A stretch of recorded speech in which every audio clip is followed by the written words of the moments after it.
The river may be blocked now, but she's getting freer every day.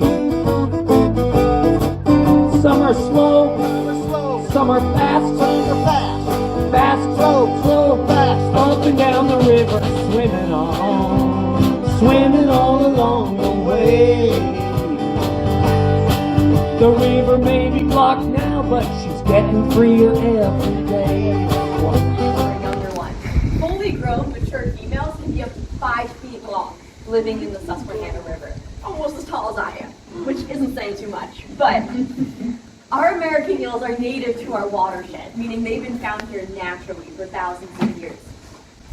So even going back historically, as John mentioned, Native Americans would rely on the American eel as a food source. They would sustainably and responsibly harvest the eel in the summertime, dry them out, and eat them throughout the wintertime to get them through the winter months.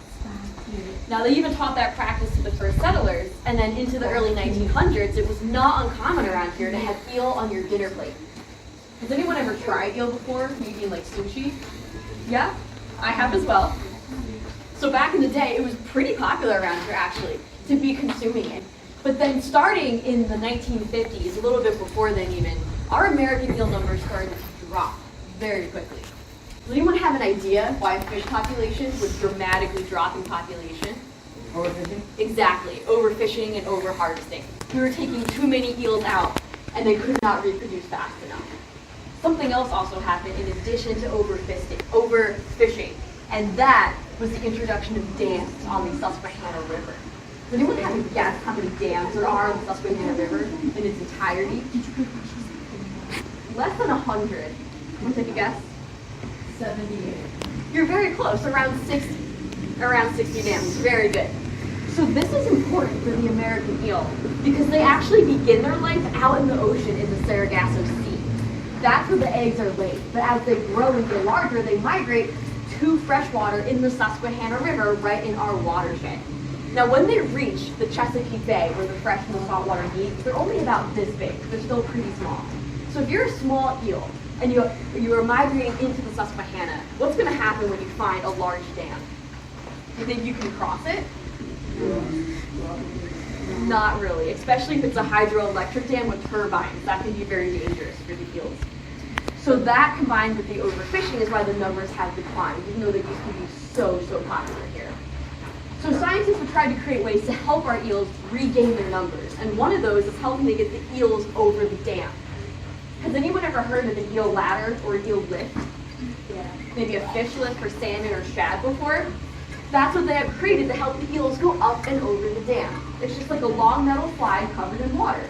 The eels are attracted to the flow at the bottom. They go up and over and into a giant collection tank. That's where scientists can come by, they can track them if they'd like, they can monitor them, they can weigh them, and then they transport them up and above the dams where they can continue their migratory journey. So I have some photos here of the life cycle of the American eel we're going to pass around. So the American eel actually has 6 distinct life stages. The first one, as we mentioned, is the egg. It starts out as an egg in the Sargasso Sea out in the Atlantic Ocean. From there, it becomes the leptocephali larvae. Kind of looks like an alien. It's laterally compressed, very strange looking, not much like an eel. Then we hit the glass eel stage. They're very transparent. You can see right through them. Next up is when they start to hit more fresh water and they've reached the Susquehanna River. This is what I have with me today that you'll be seeing, and these are called elvers. They've regained some of their pigment by this point. Then, if they've made it over the dams and they're in our watershed, they become yellow eels, where they're more mature and they get larger. Lastly, after 15 to 20 years living in our river, they become the adult silver eel.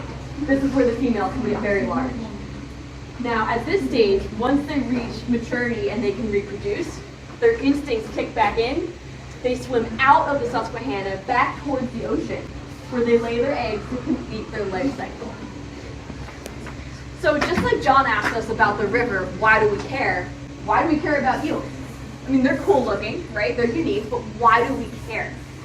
They actually have a very important relationship to our clean water, the water that we rely on to drink, to cook, to bathe, to do everything with. And that's because they have a very, very special relationship with a mussel. Not like these kind of mussels, but like a mussel like a clam that lives in the water. So there's a certain mussel called the elliptio mussel that's really, really great at filtering water, and it filters out all of the extra nutrients in our water. They can filter up to 15 gallons of water in one day. So when we have healthy mussel populations, our Susquehanna River is much cleaner. Now the mussel actually uses the eel to reproduce.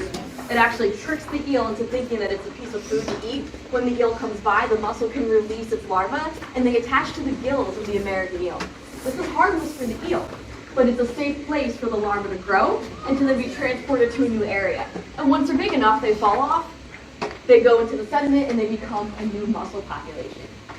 So what happens if we don't have eels? Do the mussel populations go down or up? Down. What happens if we have no mussels? What about water quality? Is that going to get better or worse? Worse, exactly. So you're going to be playing a game in a few minutes to go through the migratory journey of the American eel and to see what it's like to be the mussel and the larva. So before we get to that, we're going to have each group come up one at a time. You're going to get a chance to check out our baby eels. These are the elvers, around 2 years old. We have some photos. We have some bug collections that you can look at as well. We'll have some music about the Susquehanna River eels. And then you'll be going over to the field to play our game.